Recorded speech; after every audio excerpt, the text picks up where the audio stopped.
process of negotiation between the UK and the EU.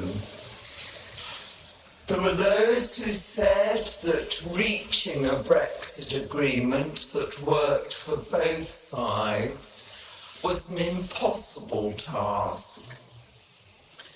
From the start, I rejected that counsel of despair and set about negotiating a deal that worked for the UK and the EU. One that delivered on the result of the referendum and set us on course for a prosperous future, while maintaining a close relationship with our friends and neighbours. Thanks to the hard work of both sets of negotiators, that is what we have today agreed.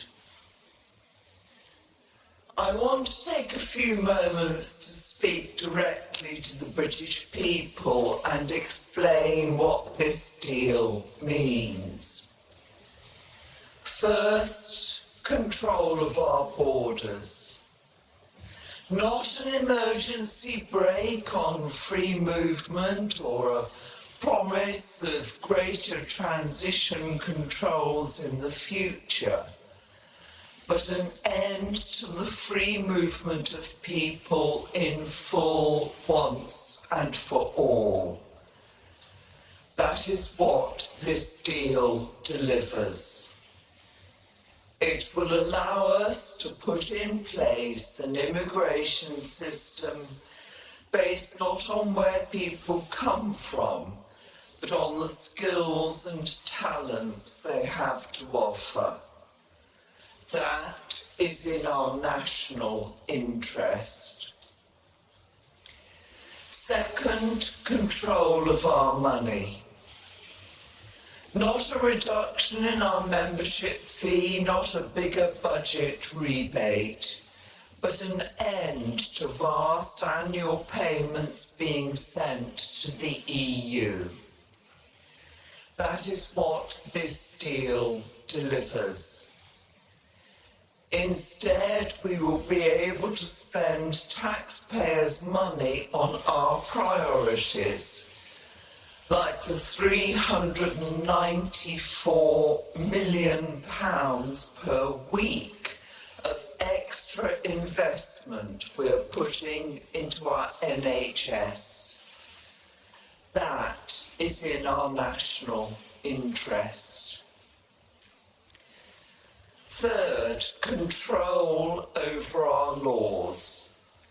Not just the return of some areas of control from Brussels, but an end to the jurisdiction of the European Court of Justice in the UK, with our laws being made in our country by democratically elected politicians, interpreted and enforced by British courts. That is what this deal delivers, and that is in our national interest. In agriculture, it does not just deliver a better deal under the Common Agricultural Policy, it takes us out of the CAP all completely, meaning we can design new systems of support for farmers that work for the UK. And in fishing, it does not just deliver a bigger annual quota within the Common Fisheries Policy, it sets us free of the CFP for good and forever. The UK will be an independent coastal state once again, in full sovereign control of our waters, able to decide for ourselves who we allow to fish in them, with that excess not tied to any other aspect of our economic partnership. That is in our national interest too. On borders, laws and money, this deal delivers for the British people. But I have been just as determined that as well as taking back control, this should be a deal that protects the things we value in our relationship with our European friends and sets us on course for a future of opportunity and prosperity. And this deal does that too.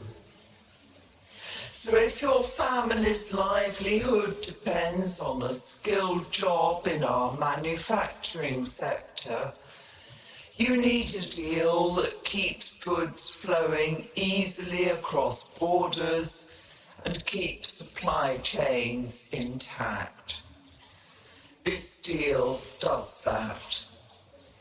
We will be outside the single market and the customs union, but have an economic partnership with the EU closer than any other country enjoys. Good for business and in our national interest. If you're one of the over 3 million EU citizens who has come and built your life in the UK, come to be our colleagues, our neighbours and our friends, you need a deal that guarantees your rights. If you're one of the almost 1 million UK nationals living elsewhere in the EU, you need the same. This deal delivers for you all. And because each one of us is made safer by the close security cooperation between the UK and the EU, we all need a deal that keeps that close partnership intact, and this deal does that too. As Prime Minister of the United Kingdom, I have felt very keenly my responsibility to deliver a deal that works for the whole UK and for all of its parts. So what we have agreed protects the constitutional integrity of the United Kingdom. We rejected proposals which would have compromised that integrity and insisted on keeping all parts of our UK in a single customs territory. This deal delivers that. It also honours the solemn commitment we made to the people of Northern Ireland that there should be no hard border between Northern Ireland and Ireland. This deal will safeguard the hard-won progress of the last 20 years and allow the people of that part of our United Kingdom to carry on living their lives as they do today. This is a deal that works for the whole UK family, including our overseas territories and the Crown dependencies. On Gibraltar, we have worked constructively with Spain throughout this process, and I want to thank Fabian Picardo for the statesman-like role he has played. We have ensured that Gibraltar is covered by the withdrawal agreement and by the implementation period. Let no one be in any doubt. For the future partnership, The UK will be negotiating for the whole UK family, including Gibraltar.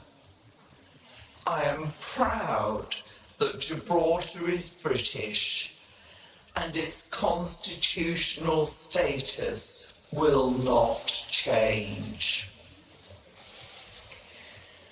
The deal we have agreed today unlocks a bright future for the UK. Outside the EU, we will be able to strike new trade deals around the world and open up new markets in the world's fastest growing economies. We will be able to focus our energies on the many other important issues that matter to the British people at home, creating more good jobs and spreading prosperity more widely, taking care of our public services like the NHS and schools, building more homes, and tackling the social injustices that prevent too many people fulfilling their potential. In any negotiation, you do not get everything you want. You need to identify what your vital interests are and stick to them, but be prepared to compromise in other areas in order to achieve a result. I think the British people understand that. When they look at this deal, they will see it as a good one for our country and that it is in the national interest for everyone to get behind it. It honours the referendum, protects what we value, and sets us on course for a bright future.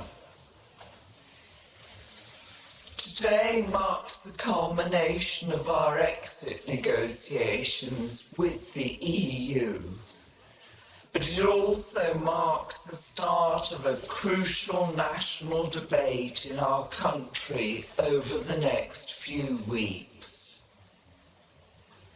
Before Christmas, MPs will vote on this deal. It will be one of the most significant votes that Parliament has held for many years. On it will depend whether we move forward together into a brighter future or open the door to yet more division and uncertainty. The British people don't want to spend any more time arguing about Brexit. They want a good deal done that fulfills the vote and allows us to come together again as a country. So I will take this deal back to the House of Commons, confident we have achieved the best deal available and full of optimism about the future of our country. In Parliament and beyond it, I will make the case for this deal with all my heart, and I look forward to that campaign.